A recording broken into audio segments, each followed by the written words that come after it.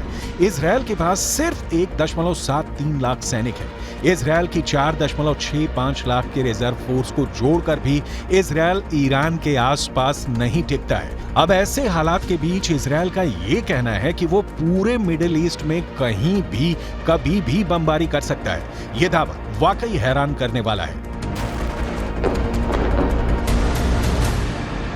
כך חנה קציר היקרה, ששבה היום הביתה, לאחר שארגוני הטרור טענו שהרגו אותה לפני מספר ימים.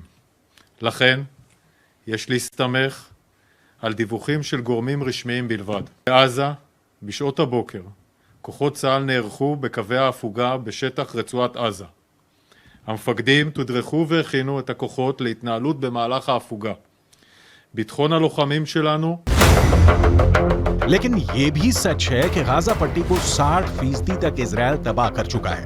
इधर 1.5 महीने से ज्यादा की जंग में लगभग 15,000 से ज्यादा लोग गाजा में मारे जा चुके हैं। लगभग 3,000 लोग अभी भी कब्रिस्तान बन चुके उत्तरी गाजा की इमारतों में दफन हैं।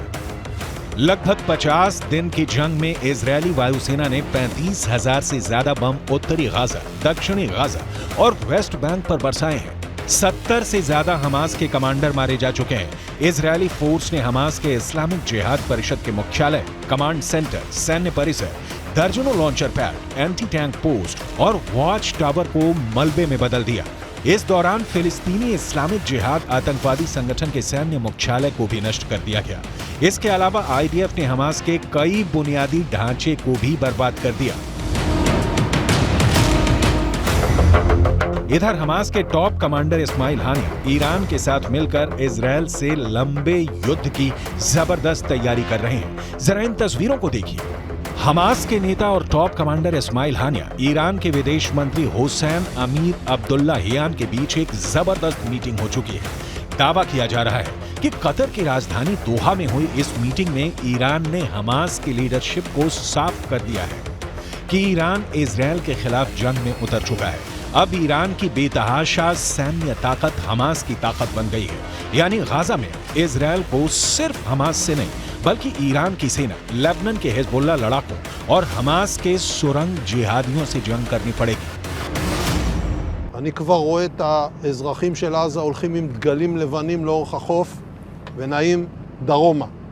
וחיזבאללה גורר את לבנון למלחמה שעלולה לקרות. והוא עושה טעויות. אם הוא יעשה טעויות מהסוג הזה כאן,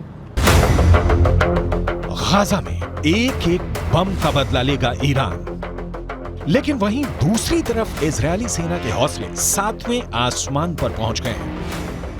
जरा देखिए कैसे। इजरायल की एयरफोर्स के चीफ मेजर जनरल टोमेर बार ने एक टीवी चैनल पर ऐलान किया कि जरूरत पड़ने पर पूरे मिडिल ईस्ट में कहीं भी बम गिराए जा सकते हैं। इजरायली वायुसेना प्रमुख की ओर से आए इस बयान को खास तौर से ईरान और हिजबुल्लाह के लिए चेतावनी की तरह देखा जा रहा है। इजरायल की वायुसेना चीफ ने कहा है कि हम हमास पर चौतरफा हमले कर रहे हैं, उसको जमीन पर और जमीन के नीचे मार रहे हैं। हमारे जवानों ने हजारों आतंकवादियों और उनके ठिकानों पर हमला किया है। हमने हमास को खत्म करने की कसम खाई है और हम उनको चुन चुन कर खत्म करेंगे। हमास के किसी भी ठिकाने और मददगार को नहीं छोड़ा जाएगा।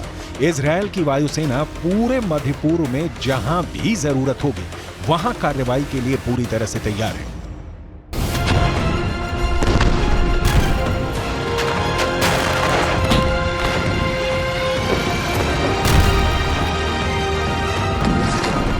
אנחנו חודש כבר במלחמה, פוגעים מאוד מאוד קשה בחמאס, פוגעים בהנהגה של חמאס, פוגעים במפקדים, פוגעים במחבלים, הורסים לחמאס את התשתיות בעזה, ואנחנו גם כל הזמן במוכנות לאזורים אחרים.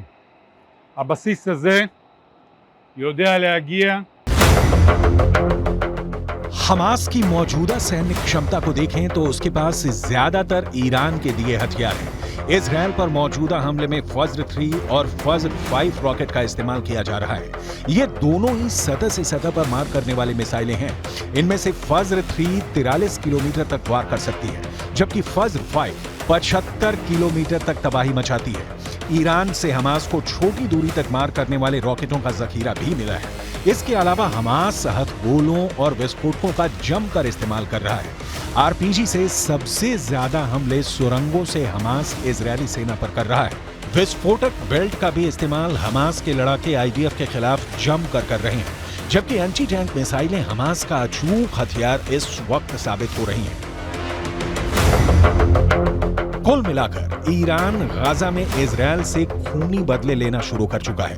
अब देखना होगा इजरायल एक साथ हमास, हिजबुल्लाह और ईरान को हमले का जवाब कैसे देगा और सीज फायर के बाद ईरान इजरायल पर किस तरह के घातक हमले करेगा।